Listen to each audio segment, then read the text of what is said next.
Blueprint 36, l'art du lâcher-prise, la maîtrise de l'acceptation. Chapitre 1, je suis le maître de l'aïkido émotionnel, fluide et centré. Je m'ancre dans le silence, je ressens mon propre poids, ma propre masse, je porte mon attention sur la tension de la résistance. Je peux sentir le souvenir de mon ancienne façon d'être, un bloc de granit. Face à une force, une critique, un imprévu, une émotion forte, je me contractais, je devenais plus dur, plus dense. C'était un combat de force contre force, une collision épuisante qui laissait des fissures dans ma structure. Je croyais que la solidité était dans la rigidité. C'était l'illusion du mur. Je laisse cette image de granit se dissoudre. Elle s'effrite en une poussière qui est emportée par mon souffle. À sa place, une nouvelle sensation émerge. Je ne suis plus de la pierre, je suis de l'eau. Je ressens cette fluidité dans mes articulations, dans mes muscles, dans mon esprit. Je suis debout, non plus sur un champ de bataille, mais sur le sol lisse et frais d'un dojo. Mon adversaire n'est pas un ennemi, c'est l'énergie de la vie elle-même qui s'avance vers moi. Je ne suis pas un lutteur, je suis un maître d'aïkido. Je ressens mon centre de gravité descendre, s'ancrer dans mon ventre, mon hara. Mes genoux sont souples, mes bras sont détendus. Je suis enraciné et mobile à la fois. L'énergie de l'événement arrive. Au lieu de la bloquer, je l'accueille. Je me fonds en elle, je pivote, je sens ma hanche tourner. Mon bras guidait le courant de force, non pas pour le briser, mais pour le rediriger. L'énergie qui visait à me renverser passe à côté de moi, continue son chemin et se dissipe sans m'avoir touché. Il n'y a eu aucune collision, aucun effort, aucune résistance, seulement une danse. Je suis le maître de l'aïkido émotionnel. Ma force n'est pas dans ma capacité à résister, mais dans ma capacité à céder avec intelligence. Je ne bloque pas les forces de la vie. Je danse avec elles, mon centre reste calme, imperturbable, au cœur du mouvement. Je suis fluide, centré et, dans ma non-résistance, infiniment puissant. Chaque défi est une invitation à pratiquer mon art. Chapitre 2, je comprends que la souffrance vient de la résistance, pas de l'événement. Je me reconnecte à mon centre, à ce point de calme dans le dojo de mon être. Je suis le maître de l'aïkido émotionnel. De ce point de clarté, je peux maintenant distinguer deux phénomènes que j'avais l'habitude de confondre, l'événement et la résistance à l'événement. Je visualise un événement pur, la pluie. Je la vois tomber. Je ressens la fraîcheur des gouttes sur ma peau. J'entends le son rythmé sur le toit. C'est une expérience sensorielle neutre. C'est la réalité. C'est ce qui est. Il y a une douleur potentielle, le froid, l'humidité. C'est une information. Maintenant, je visualise la résistance. Je me vois debout sous la pluie, le poing serré, le visage crispé, criant intérieurement « il ne devrait pas pleuvoir ». Je ressens cette résistance comme une tension dans tout mon corps, une friction dans mon esprit. La pluie est la douleur. La résistance est la souffrance. La souffrance est l'histoire que je me raconte sur la douleur. C'est le non que j'oppose à la réalité. Et je comprends, avec la force d'une révélation, que toute ma souffrance passée est née de cette simple friction. L'événement n'a jamais été le vrai problème. Le vrai problème a toujours été ma lutte contre l'événement, le poing serré contre la pluie. Je ressens cette distinction se graver en moi, c'est une loi de la physique de l'âme. Douleur X, résistance et A, souffrance. En tant que maître de l'aïkido, mon travail n'est pas d'arrêter la pluie, c'est impossible. Mon travail est de relâcher le poing, c'est de laisser tomber la résistance. La pluie peut continuer de tomber. La douleur peut être présente. Mais la souffrance, cette friction auto-infligée, se dissout dans l'acceptation. Chapitre 3, je dissous le besoin illusoire de contrôle absolu. Je suis le maître qui accepte la pluie. Mais d'où venait ce poing serré? Quelle était la source de cette résistance? C'était la plus grande des illusions, l'addiction la plus profonde de l'esprit humain, le besoin de contrôle absolu. Je me vois comme j'étais. Un marionnettiste frénétique, debout sur une scène cosmique, essayant de tirer sur des milliards de ficelles. Une ficelle pour la météo, une ficelle pour l'économie, une ficelle pour les pensées et les actions de chaque personne que je connais. Je ressens l'effort herculéen et futile de cette tâche. La tension dans mes bras, la panique dans mes yeux à chaque fois qu'une ficelle m'échappe, la sueur de l'anxiété. Je vois l'absurdité totale de cette posture. C'est la définition même de la folie. Et aujourd'hui, je décide de guérir. Je suis le maître de l'aïkido, pas le marionnettiste. L'aïkido n'est pas le contrôle. C'est l'influence à travers l'harmonie. Je regarde toutes les ficelles qui s'étendent de moi au reste de l'univers. Et avec une paire de ciseaux conceptuels, d'une précision et d'une clarté absolue, je les coupe. Toutes. Snip. La ficelle de l'opinion des autres. Snip. La ficelle du résultat de mon projet. Snip. La ficelle du comportement de mon partenaire. Je ressens le poids de milliers de responsabilités illusoires tomber de mes épaules. C'est une légèreté vertigineuse. Je regarde mes mains, il ne reste qu'un seul jeu de ficelles. Celles qui sont connectées à mes propres doigts, à mes propres membres, à mon propre esprit. mes pensées, mes actions, mes réponses. C'est le seul domaine sur lequel j'ai un contrôle réel. Et c'est le seul qui ait jamais compté. Je lâche l'illusion de contrôler le monde et en retour, je gagne la maîtrise totale de moi-même. Ce n'est pas un renoncement, c'est la plus grande prise de pouvoir qui soit. Chapitre 4. J'accepte radicalement la réalité, telle qu'elle est dans l'instant présent.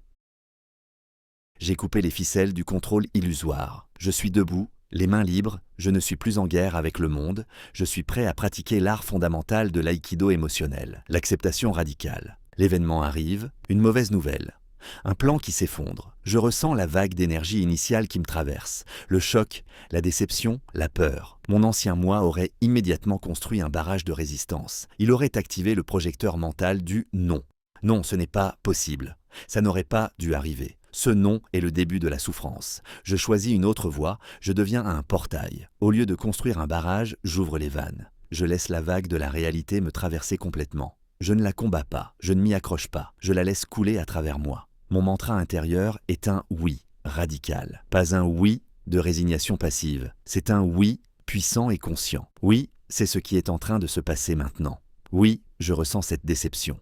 Oui, cette situation est la réalité de cet instant. Je ressens ce oui, non pas comme une défaite, mais comme un acte de souveraineté. Je suis assez fort pour faire face à la réalité telle qu'elle est, sans avoir besoin de la déformer ou de la nier. Cet acte d'acceptation radicale est instantané. Il ne dure pas des heures. C'est un flash. C'est le pivot de l'aïkidoka. C'est dans cette fraction de seconde d'acceptation que je passe de la position de victime à celle de maître. La vague est passée à travers moi. Je suis toujours debout.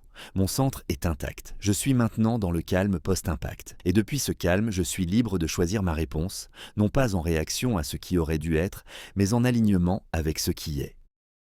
Chapitre 5. Je lâche prise sur le passé qui ne peut être changé. Mon art de l'acceptation s'est aiguisé dans le présent. Je l'applique maintenant à une des plus grandes sources de résistance et de souffrance, le passé. Je vois mon passé. Ce n'est pas un film qui se déroule. C'est un paysage figé, un diorama derrière une vitre de musée. Je peux le regarder, je peux l'analyser, mais je ne peux pas y entrer. Je ne peux pas changer une seule brindille d'herbe. L'ancien moi passait des heures, des années, le visage collé à cette vitre, rejouant les scènes, se lamentant sur les erreurs, se torturant avec les « et si ». Je ressens le poids de ce fardeau. C'est comme porter un sac à dos rempli de pierres à chaque instant de ma vie présente. Je reconnais cette charge. Et avec une clarté et une décision totale, je la dépose.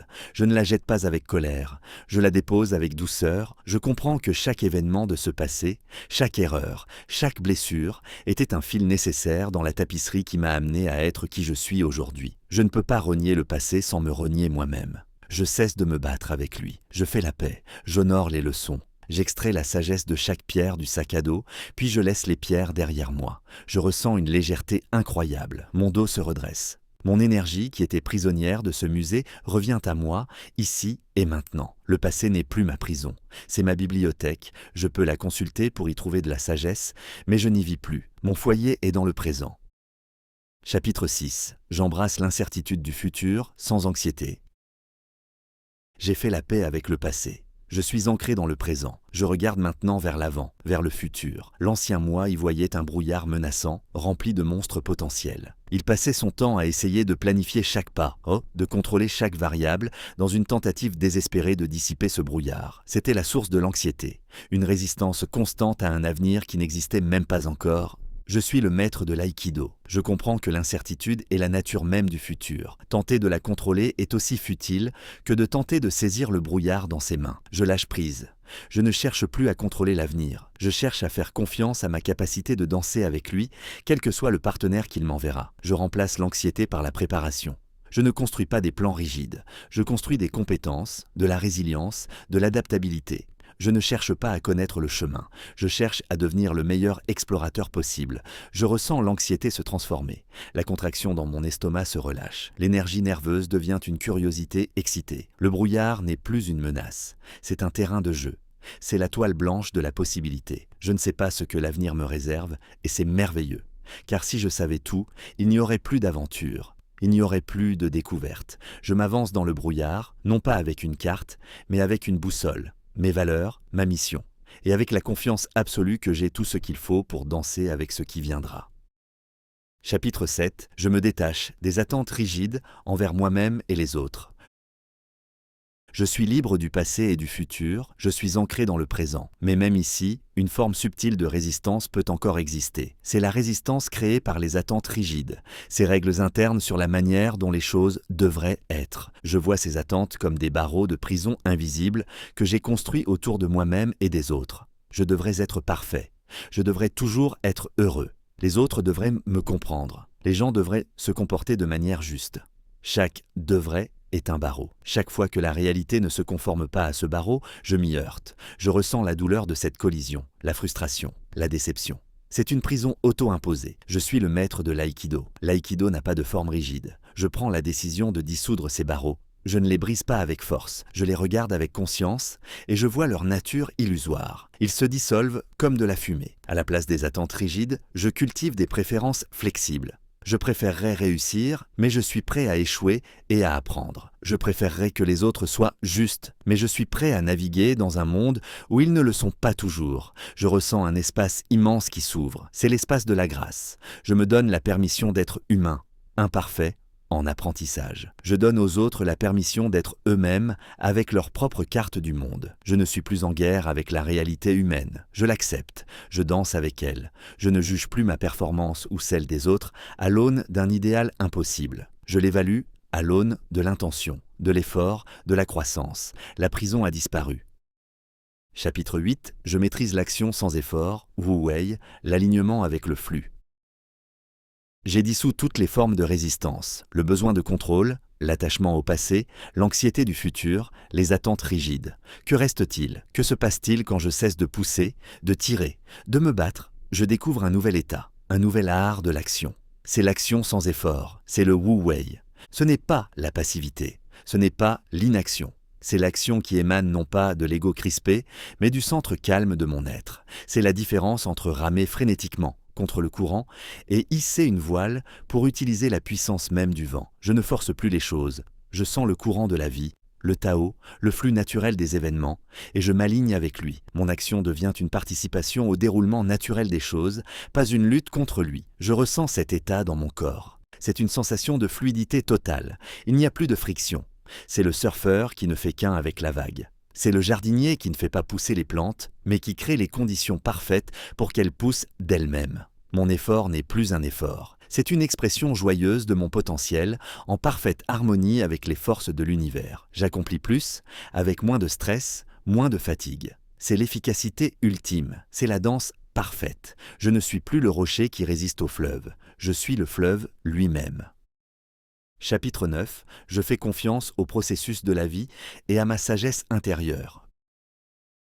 Je danse avec le flux de l'action sans effort, mais pour véritablement m'abandonner à cette danse, je dois faire un dernier lâcher-prise, le plus profond de tous. Je dois lâcher le besoin de tout comprendre, de tout rationaliser. Je dois faire confiance. Je cultive une confiance radicale en deux choses. Premièrement, je fais confiance au processus de la vie. Je ne crois plus que l'univers est un lieu chaotique et hostile. Je choisis de le voir comme un système intelligent, bienveillant, même si sa logique m'échappe souvent. Je crois qu'il y a une sagesse inhérente dans le déroulement des événements. Même ce qui apparaît comme un revers, une catastrophe, peut être le détour nécessaire qui me mène à une destination encore plus grande. Je ne vois plus le tableau d'ensemble, mais je fais confiance à l'artiste. Deuxièmement, je fais confiance à ma propre sagesse intérieure. Je ne parle pas de mon intellect, de mon esprit rationnel. Je parle de cette intuition profonde, de ce « je sais sans savoir comment je sais » qui vient de mon centre, de mon hara. C'est la sagesse de mon corps, la sagesse de mon âme. J'ai passé assez de temps dans le silence de mon dojo intérieur pour apprendre à reconnaître sa voix, son oui qui résonne, son non qui contracte. Je ne prends plus de décisions uniquement basées sur des listes de pour et de contre. J'écoute cette guidance subtile. Je lui fais confiance pour me placer au bon endroit au bon moment, pour me faire dire la bonne chose sans que j'aie à y penser. Cette double confiance est le filet de sécurité ultime. Elle me permet de danser avec une audace et une liberté totale, car je sais que même si je tombe, je serai rattrapé. Chapitre 10. Je suis en paix, léger et libre de toute résistance intérieure. Je suis au centre de mon dojo. Le monde extérieur continue de tourner, avec ses tempêtes et ses accalmies. Mais à l'intérieur, quelque chose de fondamental a changé. La guerre est terminée. Je suis en paix. Ce n'est pas une paix fragile, dépendante de circonstances extérieures calmes. C'est une paix robuste, profonde, qui persiste même au milieu du chaos.